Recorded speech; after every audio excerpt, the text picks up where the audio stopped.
everybody don't know how to communicate together effectively. Sometimes the other person could just communicate, and as long as they communicating that to you, it's good.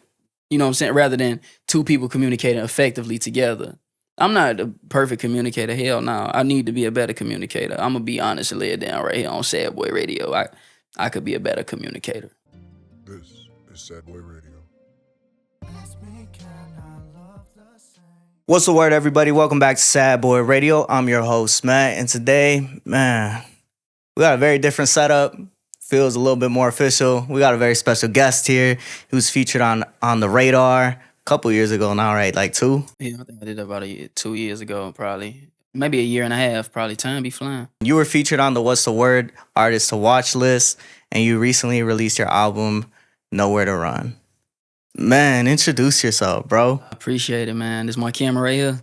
Casino Trell, Jackpot Jimmy, Dice, Big Dice, man. Mr. Gambler. So why Jackpot Jimmy? What does that mean? I'm Mr. Gambler. I'm Dice. The Gambler Circle merchandise on me right now. But yeah, I'm Jackpot Jimmy. I'm Casino Trell. Okay, for people that don't know what gambling is and Jackpot Jimmy, what's the history there? So it's just always a play off of my name and everything with Casino Trell and just the whole theme of gambling, but we used it and we flipped it into something positive, you know. So we, the same way people use the N-word and say nigga, can I say that on here? And say nigga and everything like that. Like we made it something positive. So gambling as into you willing to bet on yourself, you willing to risk it all on yourself, basically. And that's what you've been doing, right? You've been doing this shit since 2020.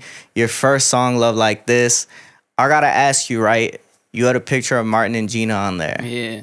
What was the significance behind putting those two on the cover? What does that represent to you? Man, Martin and Gina just represent like true black love in a sense, and especially because Martin is like such a huge staple in the community and our community. Just that show, I grew up watching it like crazy, like watching the reruns on MTV and BET and shit like that.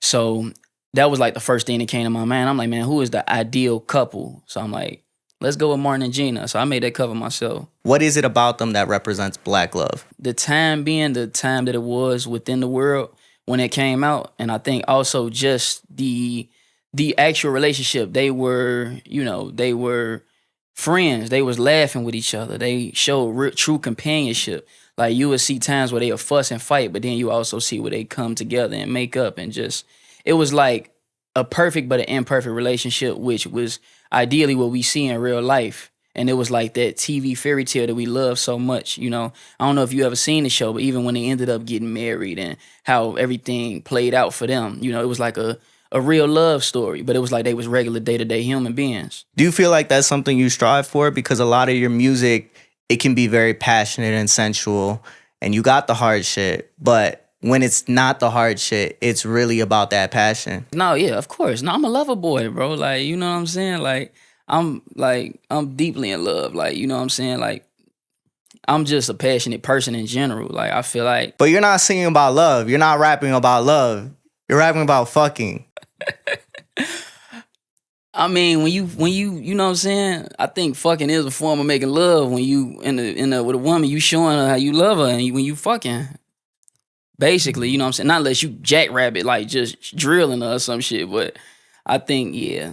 I know we be talking about fucking, but fucking is a form of love, because we say making love. So in one of your songs, you say the only two vices you have are, I'm not going to say the exact word, but you say the only two vices you have are women and music. Often vices are looked at as bad. Why is it you refer to women as a vice in this sense? It was just a lyric like that I put together, and I was saying like, but pussy and music, surely both them come with prices. Cause you think about it when you have sex and you orgasm or some shit like that, it's something that make you feel better. Like it sounds crazy, but that's something like in your brain, cause it releases some type of dopamine or some shit like that when you orgasm. So it's like, it damn near like made you happy at that point, but also music is another thing that made me happy. So I correlated it like in that sense, if that makes sense. So what are these prices that you're paying? I don't pay for the pussy now.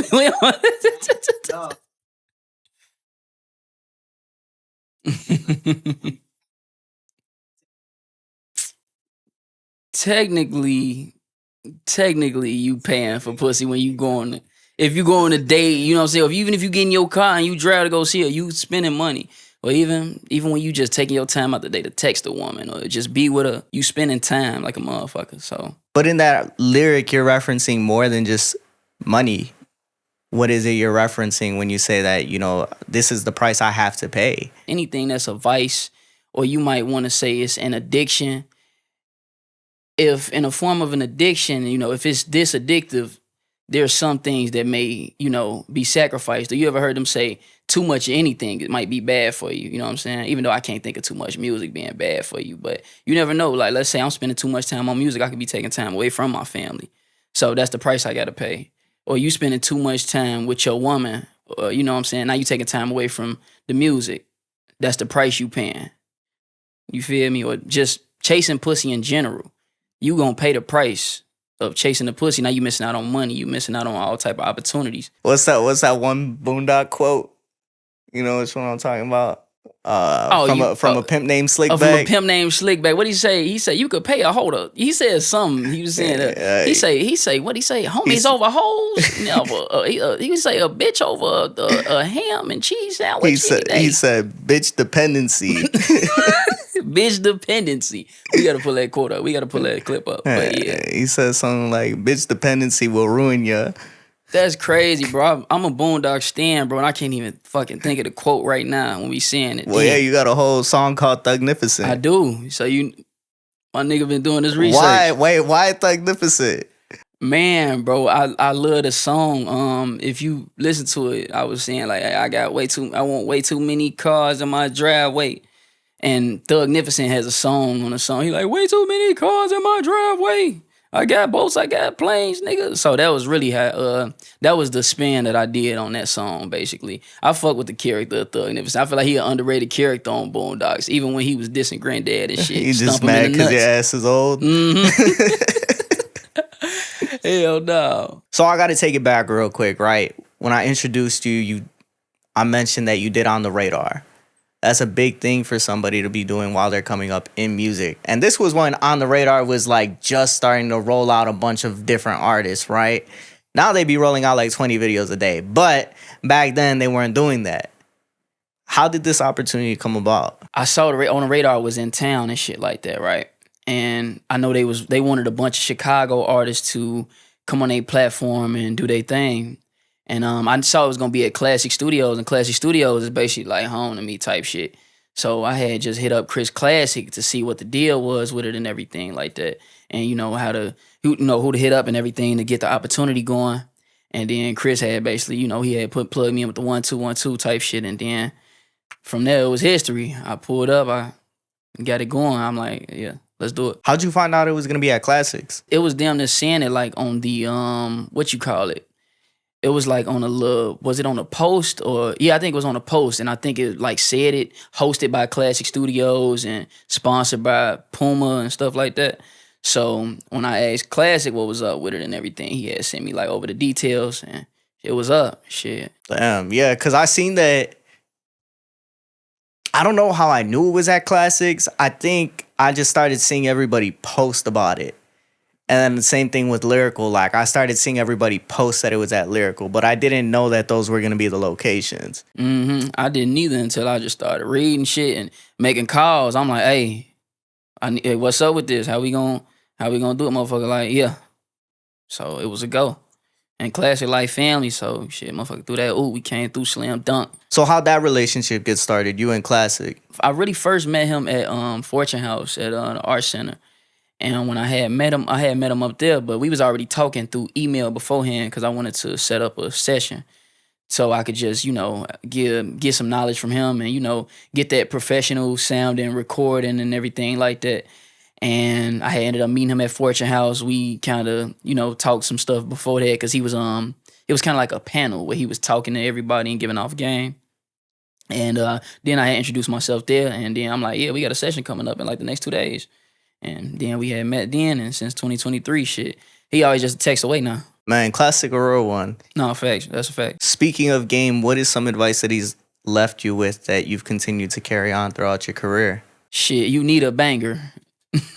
I think that's some shit Classic really told me. Like, he done told me a lot of different things, but of course, like, music wise, like we love to rap and everything like that. But he definitely told me like, you need a record. We need a banger. We need something that's gonna hit him. Like it done been certain stuff I done played for him though. He like, no, that's one of them. Like we need more of them though. So that was definitely some of the advice he gave me that always be sticking with me. Like, nah, make bangers. You know what I'm saying? But not in the sense of chasing it, but like, make it happen though. You feel me? What's the song that he gave you that you said was a banger? I played No Solicitors for him.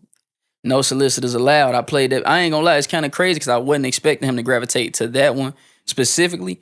But when I played it, he just started like, like kind of like he was fucking. He was like, no, because he was like, yeah. And then when you switched it up right here, like, I can never tell where you going on this track. You fucking my head up on that bitch. You kept me engaged the whole time. Like, no, that one crazy. I think throughout the whole project, you were able to switch it up a lot. And I like that. I like that you have the diversity. I like that you continue to change it whenever you feel like you want to, right? At the beginning, it opens really hard. Then you get to the sensual shit. And then you get to the shit that's going to really make you think. And I think that's kind of almost the perfect layout for a record. But what I gravitated towards most was definitely the end, because that's where I really saw like, oh, this is who Trell is. Like, all this hard shit, all that extra shit, like, that's part of you, but it didn't give me any idea of who your actual character was. You know what I'm saying? Like, I got your persona, but I didn't get you. That's real. Now, again, we talked about the track that you dropped in 2020. You started music 5 years ago. It took you 5 years to finally release your first project. Why was this? First, I want to say shout out to my boy Jamari Michael, who was one of the producers on the project that also helped me a lot. Like, I know him, bro, for more than 15 years now. He always give me a lot of knowledge and game and everything like that. So we had a conversation probably back in 2021 where we just talked, and it was like, when do you think somebody should drop their first project? When should they drop a body of work? And it was a conversation we had, and it was like, man, a lot of niggas that drop a project, nobody wants to hear an entire song from you. Why are you dropping a whole body of work? Nobody wants to hear one song from you. You get what I'm saying? Like, I think I still sort of live by that, but I know we had reached a certain point to where you be like, all right, I know at least 100 niggas want to hear a song from me. You know what I'm saying? So it's like, if you got this specific amount of people that want to hear from you, or if you got this specific amount of monthly listeners, I'm like, I think right now we might be in good time. You know what I'm saying? Especially we made the What's the Word list. We got certain people talking, certain people reaching out and everything. We got people, from the radio telling us we want more music. So I'm like, okay, now it's that time. Like, hit these motherfuckers in the face with it. So I feel like over the times we just was learning and building. Of course, like, life was coming at you. But it was just a learning thing through all of that time. But just, getting my reps up, like, getting stronger, like, being a better songwriter, being a better artist in general, becoming smarter. So that's where it really led to, from all of that time to just building up all of the music over the time and just really being like, okay, this is where we want to go with it. And it was just, like I said, it was a lot of life going on, family members, dying and shit like that. Shit, I almost died. Like, a bunch of shit just You almost died. You fit me? Yeah, like, shit be happening, bro, But I'm here, you know what I'm saying? And that's why I said there ain't nowhere to run from me. What do you mean you almost died? Like, you got shot at? No, I had got, it was like some shit happened. I had got shot at, you know what I'm saying? And, people died and, shit like that had happened, you feel me? But it was just like a bunch of family shit going on. It was like, it's time to, Is that where you pull reference from for a surprise party? Yeah, that's where that come from. Like, that situation. Just specific, other situations that I done been in type shit in my life. But yeah, that's where that, would come from. Do you feel like that was the most important moment that happened throughout the creation of this album? Possibly, yeah. Because I think somebody said it before, but like, literally almost dying will make you like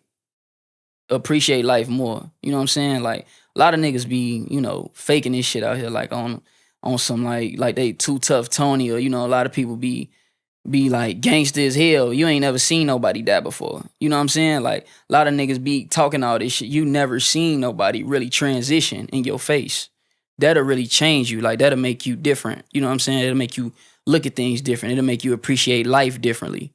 You know what I'm saying? So I feel like, yeah, it was an important moment and everything like that. How early on in life did you have to face that lesson? I ain't just gonna say I grew up watching niggas die and get murdered on some crazy shit like that. You feel me? I got good people around me, a good family. I got good folks around me, like good parents and shit like that. Kept me protected and shit. You know what I'm saying? But like, it's Chicago. You know, like, so even throughout like life, I've been going to funerals since I was 3-4 years old. One of my earliest memories of life is like a funeral. You know what I'm saying? And I remember like watching my cousin cry, and I'm like, what are you crying for? You know, like, you know, because you thinking like, you seeing men and you seeing your father and you seeing niggas, they don't cry. Or you like, you know, what are they crying about? But then you realizing, damn, this your first time really seeing like, this is a funeral. Somebody got murdered. So like, this is heartbroken. And the first funeral I ever been to was somebody that was 17 years old. So I feel like, yeah, all my life, even pretty much been kind of just, you know, firsthand witnessing and seeing it, or just going to funerals and, you know, seeing stuff like that. That's crazy how the circumstances of what your life is makes that experience happen first, right? And it makes it almost normal for you. For me growing up, when somebody passed away, it wasn't through any third party, it was sickness. And my family specifically kept us out of those situations. Even though it wasn't anything violent, it was natural life causes, they still knew like, we're trying to preserve our kids' innocence. No, that's facts. Knowing that the circumstances that you came from, do you think that that was at all beneficial, being exposed to that so early on? Like, not the murders, but being taken to these environments such as the funerals. Man, that's crazy. I just had like a conversation like this with somebody before, and they was telling me like, my mama like never took us to funerals and shit like that. Like, I'm like, whoa, that's crazy. I feel like, you know, it's like everything in life, it's pros and cons. I feel like the pros was also to tell you like, you don't want to be your ass right here laying in a casket next, you know. The cons was also like, you know, it kind of will probably fuck with your mental. You seeing people like that you probably didn't grew up with, or you probably seeing somebody that you just was seeing like perfectly healthy, perfectly fine, dead. Like they literally gone. Like somebody took them. There wasn't no accident and there was nothing. No, somebody took them out of this shit. Like, so I feel like it's like pros and cons. Like, I think it is beneficial at the same time to make you aware of what was going on and let you know like, this is real shit that's happening. People are, you know, dying, or, you know, but at the same time, it can fuck you up. But I feel like my pops always kept it real with me my whole life, right? It's really not I feel like to coddle and baby someone, you know, is not necessarily going to help them. You know, I feel like it may hinder them. You know what I mean? But I do see why you would not want your child to go to like a funeral and shit like that, especially if somebody got killed. Because it's some shit you don't really forget. Like, if you ever heard like a mom scream when a child is gone, and because she knows he ain't coming back, it's a different type of scream that you hear. You would never forget. It's like a screech. It's almost like a banshee, to where you never forget it.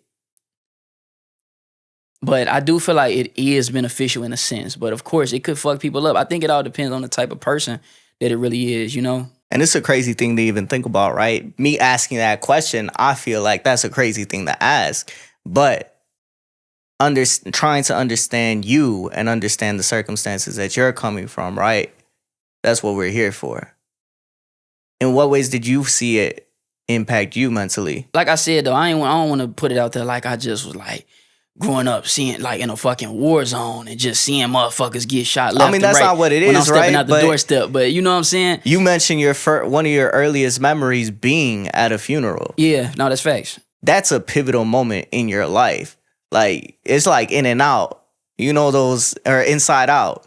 Yeah, the core memories, that's a core memory for you. That's a fact. How did you see it impact you mentally? It impacted me in a sense of just like what I said earlier, like kind of like, you don't want to be here. You don't want to be the next motherfucker laying right there. Or like, it was just in a sense of like, damn, like shit really real. Sometimes it'll let you know like, no, it's really real. Like, niggas is gone. Like, he not coming back. It's a done deal. It's over with. a permanent checkout. So I think it just let me know that shit was real, basically. You know what I'm saying? Like a lot of times people walk around life feeling like they invincible, because they got youth behind them, and you know what I'm saying, or just in general, because nothing may have never ever happened before. They walk around like can't nothing happen to them until but I think experiences like that will sometimes let you be like, nah, shit for real. Do you think this was one of the first things you started to run away from? It possibly could have been. I think throughout different areas of your life, you might got different things you might be running away from or running towards, which also just brings us back to the theme of the project, just know where to run. I think through different phases of your life, let's say when you're going through your preteen phases, you know what I'm saying, you may be into certain things that those are the things that you're running towards, or let's say like you may be hanging with the wrong crowd. Now you're running from your true self.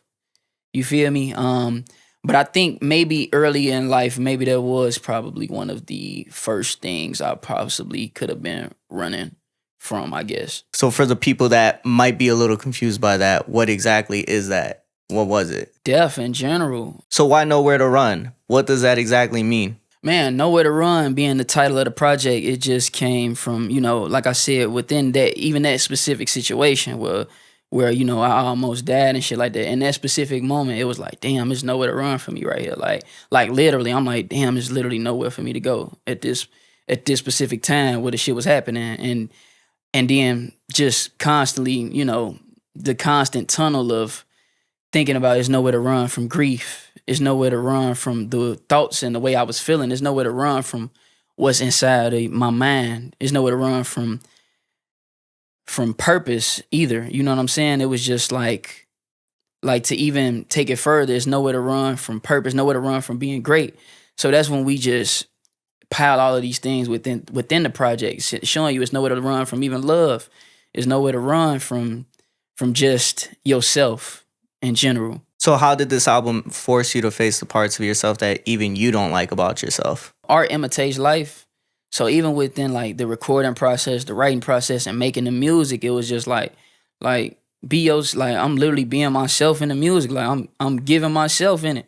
Like, so it was just it was forcing me to just sit back and be like, man, how can you literally give these people you within the music, and no facade, like no fake, no other shit, and make it feel as genuine as possible and as authentic, and literally like be truthful. So I think my brain wouldn't even allow no other way but for me to give it that way. And you have to be truthful with yourself. Not for others, for yourself, right? To be able to grow and to heal from everything that you've experienced, you have to be able to face that. The hard part is often we think we're facing that, and we make excuses for all these things that have happened in our lives. Even if it's our fault, we make excuses because we want to be in denial and we want to be the person that wasn't wrong. Until one day you really look at it and you're like, well, I could have done this better. I should have done this. Why didn't I do it? And you sit there and you think, and you replay these situations thinking like, no, it wasn't me. Until you have to face that hard truth, right? Nowhere to run. There's nowhere else for me to go. I have to accept that this was my reality and this is what I did and this was the part I played. Now you go to a song like Dungeon where you say you can't run from pain. Dude, I can't run from mine. If we let it ring thinking we'd be justified. Why was it you often found yourself running away from this pain? You ever been through something like so excruciating, so painful, that you kind of wanted to just escape it at that point? Or let's say you might forget about it for a second and then you realize like, damn, still there. You know what I'm saying? Like, let's say you might have sprained your ankle or broke something, or you know what I'm saying? Or you just got a painful big ass scar on you. You might do something, you think you running from it at this time, it's taking your mind off of it. When you lay down at night and you be like, damn, this shit still hurts. So it's like, it's really like, it's no running from pain. And like, I'm using it in the physical sense, but even if you hurting from something like mentally, like literally in your mind, ain't no running from that. Like you literally cannot escape it. So that was the point of nowhere to run. Like, it was run to it. Not until you face it, right? Like I said, until you look in that mirror and say, like, okay, I did do something wrong. And even then, like, that's a new pain you gotta face. What was it you were running away from? Dealing with grief, loss of loved ones, and just, dealing with the pain of that, and then people that's not knowing people that ain't coming back. You know what I'm saying? Like, just dealing with that loss. It was like sometimes you would just be trying to like blur it out, or you trying to be the one to be like, yeah, I'm cool. But the whole time you got to deal with this shit. You know what I'm saying? So that's like, that was a pain I was running from. Just grief in general. And that loss never goes away. That grief never goes away. When you lose somebody physically and they're not here no more, I used to say this all the time because when I started this, my grandma's passed away. When that happened, it didn't feel real. It literally felt like if I saw a picture of my grandma, like, oh, I'll see her eventually. Like, when you just haven't seen your grandma in a while, Yeah. It's like, oh, like she's not gone for real.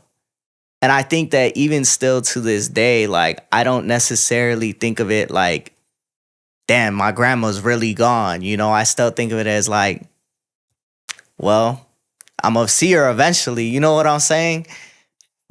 Because that's how it always was.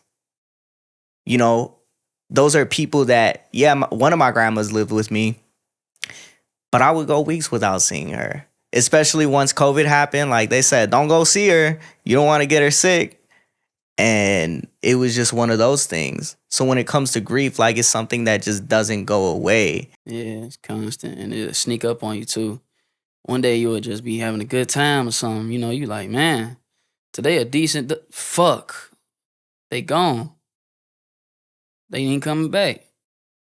Like, it's really, damn. Fuck your whole mood up in a day like that. You like, damn.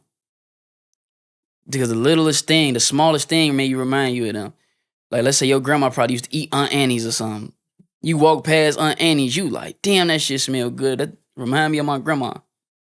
Just for example, I don't know if grandma ate Aunt Annie's, but stuff like that, just the smallest details. You may see a woman in a grocery store, and from the back, she looked like your grandma. Man, that's every old Mexican lady, bro. You said you look just like abuela. You like, damn. And then it's not her. You get fucked up a little bit throughout the day. Motherfucker wonder, like, damn, why you tearing up? None. How much of your environment do you feel like impacted you? So I feel like I was surrounded by like a lot of good people, like a lot of, genuine people, a lot of real niggas, a lot of real women, a lot of, good individuals that were surrounded me. You know what I'm saying? Like, or even, certain hoodlums, certain motherfuckers, but those are my friends, or, them certain people that, that I just gravitated towards. I think it definitely played a role on me. I would say more so with the people that was really raising me. Like, I feel like they raised me the right way, raised me to, be a leader, raised me to be an individual, raised me to just, never follow. Don't do what other niggas is doing. Always be yourself. Do what's cool to you. Just be you, always. So I think that really that part of my environment played a huge factor into who I am today, Or let's say even, I would say even the environment of Chicago though too. Like, because shit get violent at times, motherfuckers are trying to scam you. Motherfuckers are trying to get over on you. So that'll still make you hesitant to move a certain little way, around here, you know what I'm saying? Or just even, have you moving militant at certain times because everybody intentions ain't pure.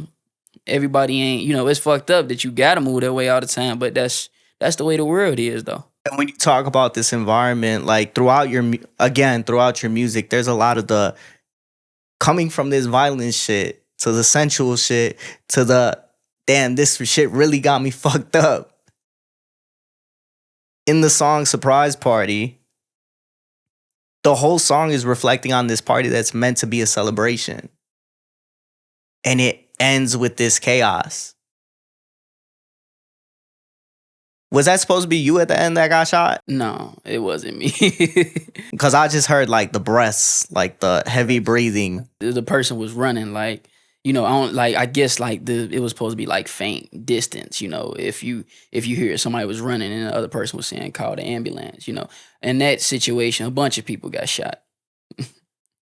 Or you know, however the viewer imagines it, I guess you know, however you want to take from it. A lot of people saying that's their favorite song. I'm like, damn, you a sick individual. But like, I fuck with it though, because it's like, But that's the reality of a lot of people. it's real. Like, you know, I some people didn't even told me before, like, man, that's really one of my favorite songs because like, no, I really felt where you was coming from on that. Like, no, I got a family member that really passed away at a party. Like, you know, I really resonated with that. And I was like, damn, I didn't think it was gonna have that effect with certain people. I didn't think so many people was gonna like be like, I relate to that. And it's fucked up. So many people can relate to that. In what ways did this reality change the way that you had viewed the world? So if you hear the song, like the second song, Proud, and when I was like, if you don't know then, you know when it blim, you best get the fuck out the jam. Like, you know, shit got real. Reality struck us. Like, I'm literally like telling you, like, shit got real. Like, this changed my, like, shit like that would change your whole perspective. Like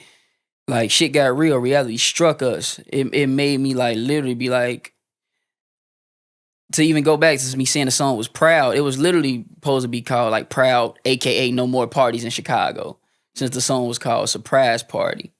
So that was, like, another thing. It was like, damn, like, we ain't really trying to be functioning and partying out here no more, thinking it's shake that ass time or whatever all the time. So that's definitely another way it made me look at it, too. Like, where we going? Who over there? I don't know. I ain't popping out over there. I ain't finna be just doing anything, you know. Not even that I was doing anything at first, but it'll like enhance that times 10, times 100 or something. It makes you move different. That's a fact. Because again, these are the realities that you've experienced. And that's why I say the end of the album is my favorite, because this gives us real insight to who Trell is. All that other shit, yeah, it's hard. It feels good to be able to get that energy out. But when you slow it down and you really listen to the lyrics and take the minute to listen to the story, it's like, okay, this is something that's real. And again, on Fireman, you say, hopeless fucking life, we seek solution. We feel it's no way. Ask me how I feel. What you gonna do if I'm not okay? That boy was listening. He was listening. What was it that felt so hopeless? So just back to the things we was talking about with just like funerals and stuff like that, and just people dying in general and shit happening. Sometimes these things are happening in life and you'll be like, why? Like, what was the fucking point? Like, you like, damn, what's the, you know, like, what is no solution to this shit? Like, damn, like, that was a good motherfucker that they just took. Or you like, damn, like, I can't understand it. Like, what is the resolve to this? Like, how do we fix this? It feels like there's no solution to this type of stuff. It start to make you think like, damn, like, ain't none, is it? You know, but then that's when you just gotta still dig deep and find some type of resolve within, find some type of way to, you know, find you a solution. The grief is real. Because you even say, Jesus Christ, I'm in a crisis, all these sacrifices, yet my life been feeling lifeless. But you can't talk about it. Right? Yeah. Because a lot of the times, in the time that we grew up, we're the same age, we were told that bottle your feelings. No one's gonna save you. You gotta do it yourself. Right? You were told don't talk about your emotions. Because what's it gonna do for you? Don't show them. Some people will tell you could talk with them, or you could talk about you could talk about this, or you could do that. But sometimes those might be the same motherfuckers. Like when you say something, or you try and give it up or something, motherfuckers will be like, that's no excuse to use. You can't do that. You're like, well, fuck you. I'm literally telling you what the fuck going on. You just told me that's not an excuse. All right. But that's why I think that my favorite part that you say there is, what you gonna do if I say I'm not okay? Exactly. What the fuck are you gonna do? You gonna help. You gonna take whatever's in me, the shit that I'm feeling, and you gonna pull it out? What are you gonna do? How are you gonna help me? We gonna talk about it? You want me to boo-hoo right here? And a lot of the times it's nothing. except lend that ear and say, all right, go on about your day. I think sometimes certain people, they do just want to talk. You know, it all depends on, you know, how certain people cope with things. Some people, maybe they do want to sit there in silence and just lay on your shoulder or something. Some people, they do want to talk and let it out and be like, you know, like, this is what I'm going through. Just listen to me. Some people, you know, everybody's different, you know. You know, some people have their ways. But I know that this is what you were told because you even say that, you know, am I seeing any growth as I continue to grow? My daddy said, don't show no emotion. You got to be a soldier. Yeah, nah, Pops, Pops, shout out Pops, though. I got a good father and everything, but Pops is like, shit, you gotta stay strong, you know what I'm saying? You gotta be strong, son. That's just the way that males back then thought, right? You were, again, and I'm not talking about your dad, but I'm talking about my dad too, right? My mom was the one that told me, like, you could show your emotions. My pops was like, he didn't say much. I mean, you know, Hispanic women, they run that shit. So, I mean, my dad was the breadwinner, but my mom was the one, you know, filling us with the ideas that we would continue to carry through our lives. So, if my mom said it's okay, he's not gonna argue with her type shit. You know what I'm saying? I feel that. But the reality is that back then, men were taught, like, no, you can't show your no emotion because that shit's soft. A lot of people changing with that now, you know what I'm saying? Like, I think it's tough but I feel like it's, like I said, it's pros and cons with everything. I feel like it's pros to that because the world is not gonna treat you like, oh, the baby, he's so sad, or oh, he going through something. The world is not gonna do that. My grandmother told me, like, it's a dog eat dog world. They will chew you the fuck up and spit you out here. Like, oh, you don't know the dance? Here go the steps. Do it. Like, basically, like, I just showed you the dance. I practice them steps. Showed you that one time. You don't get it, motherfucker, that's on you. Throw you out there. How do you think that ideology of having to live that way impacted you and continued to follow you throughout your life? I think it just make you a man, bro. Like, honestly, I don't really know how to explain it. It's like, regardless of what's going on, you need to pull your boots up, you know, and you gotta get down there and work. It don't really matter for real. Like, I guess, like, in general, I think it's just shit. That's just the way it is. Like, in my mind, I guess. I don't know if I ever really sat to process that, or, you know, for real, but I think that's just the way it is, bro. Do you think it's caused you to lack empathy or sympathy? Damn, he digging deep in there, boy. Do I think it caused me to lack? Nah, I mean, because I still feel for motherfuckers, though. You know what I'm saying? Like, I could, you know, feel for motherfuckers at times and see what niggas coming from at times, you know what I'm saying? But some niggas be bitching, though. Like, you know, at the same time, it's like, boy, stop bitching, boy.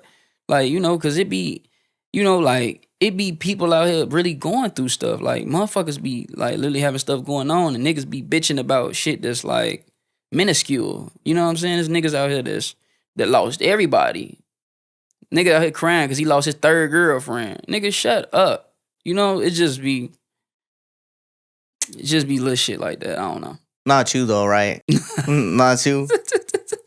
I'll probably crying all on the project, man. Yeah, Shit. You could lose them all and you be good? Huh? No, man. Hell no. I can't lose my baby, baby. Crazy, baby. Crazy.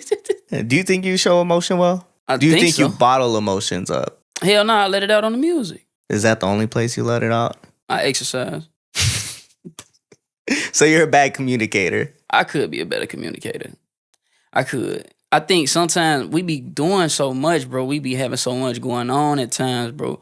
And it just be like, I ain't even finna talk about this shit right now. Like, I don't really got it in me right now. You feel me? Like, it don't be always there to, like, really just get it all out and just be talking shit out all the time. Or, you know, sometimes I feel like everybody don't know how to communicate together effectively. Sometimes the other person could just communicate, and as long as they communicating that to you, it's good. You know what I'm saying? Rather than two people communicating effectively together. I'm not a perfect communicator. Hell no. I need to be a better communicator. I'm going to be honest and lay it down right here on Sad Boy Radio. I could be a better communicator. Does that stem from the way that you were raised? It possibly can. I don't know if my Dukes and Pops was really like great communicators or no shit like that. You know what I'm saying? Great parents, but I don't know if they was great communicators. Shout out them. I mean, I don't want them to watch this and be like, damn, that guy was really trying to fucking have them talk shit about us. Like, shout out my dudes. I love you, man. What up, Dad? The point. What up, Pops? The point is that we realize these patterns that we might have picked up from before. Like, bro, if your parents got mad at me, what do you think my parents thought when I was saying half the shit I was saying when I started, bro? What the fuck are you on that? When I started this shit, I was ripping into everybody. It was, I'd be looking back, I'm like, damn, why the fuck I do that? But, you know, it'd be like that. It was a conversation, though. But, you know, it's another thing you run from, that communication. He said I'm running from the communication. Ooh, okay, I like that one. Speaking of running, the last thing I want to close out with is your closing track, Running. In the song, you say, trapped in my mind, how I enslaved myself. Grudge match, I still ain't forgave myself. Acting out, I guess I still don't know how to behave myself. Shit, I thought I'd be saved by now. Often in your music, you talk about this guilt that you're carrying. What is it you still haven't forgiven yourself over? Just dealing with death, like dealing with, you know, the loss of a loved one, like my big brother. Just it's just a constant thing that's always, you know, it's just in general though, you know what I'm saying? Just constantly feeling like, damn, like this shit, like, damn, I wish I could fix this shit or something, you know what I'm saying? It's just like, man, shit ain't, motherfucker ain't supposed to be gone, or shit ain't supposed to happen, you know what I mean? And it's just always that constant feeling that you just like, it don't go away. So it ain't no way to run from that. And it's just like, yeah, man, it's like, shit. Trapped them, it's like you constantly in your mind about it, trapped in my mind. Like how I enslave myself, how am I a prisoner to my own mind? Why is it you find yourself holding on to that though? I think in general I hold on to a lot of shit. Like even when I also say, well, I always dwell on what could have and what might have been. Like I think it's just in general, just holding on to a lot of shit. Also, I think it's just like, I think I got like the fucking memory of an elephant or something. I don't forget nothing. Like, you know, so I don't even know why niggas would even do certain shit, because I ain't gonna forget. But yeah, I think it's just constantly not always remembering. Like it's always, I'm never forgetting it. You know, it's just like a constant thing. But do you think anything's gonna change even if you do let go of it? How?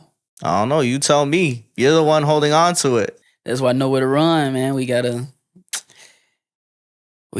figure it out. That was my therapy session. I don't know where to run, I guess. You know, we're gonna figure it out on the next project. You feel me? Let's figure out if he was able to get rid of it, if he was able to, you know, able to outrun that, or able to run into it and, you know, capture it and let it go. So what was it you were hoping Trell to be saved from? The combination of all of the things that you are, you know, hearing in the soundtrack and within the record.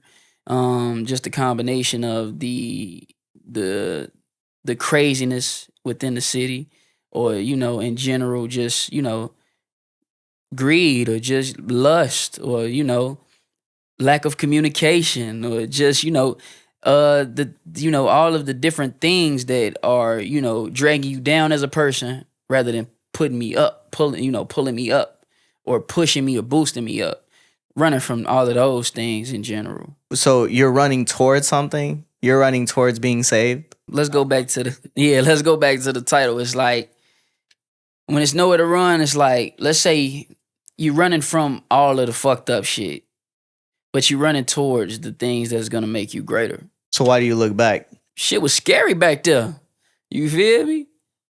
It was scary back there, you know? I should have been looking forward, right? I'm looking forward now. Man, shout out you. Appreciate you coming through and chopping it up with us. Anything you want to plug, bro? Man, bro, this was a great interview, by the way, man. Thank you, man. It's been a long time in the making. I appreciate it, brother. Yes, sir. Man, the Gambler Circle, man. Go ahead and get y'all merch right here, the Gambler Circle LLC. Man, we got a bunch of flash shit. We just got the new merch in. This is the Dice School tee. Also we got the Nowhere to Run merchandise with the, for the project and everything like that. I wish I could show y'all the merchandise, but I'll probably wear that again. Y'all might see me pop out in that motherfucker. But yeah, the Gambler Circle LLC.com/shop if you want to just get the merchandise or just check out company website, or follow the Gambler Circle on Instagram. Follow Casino Trell on Instagram, CASINOTRELL, and go stream Nowhere to Run. Like, really run it up. Like, really, really, really run it up. Like, really do the job. You feel me?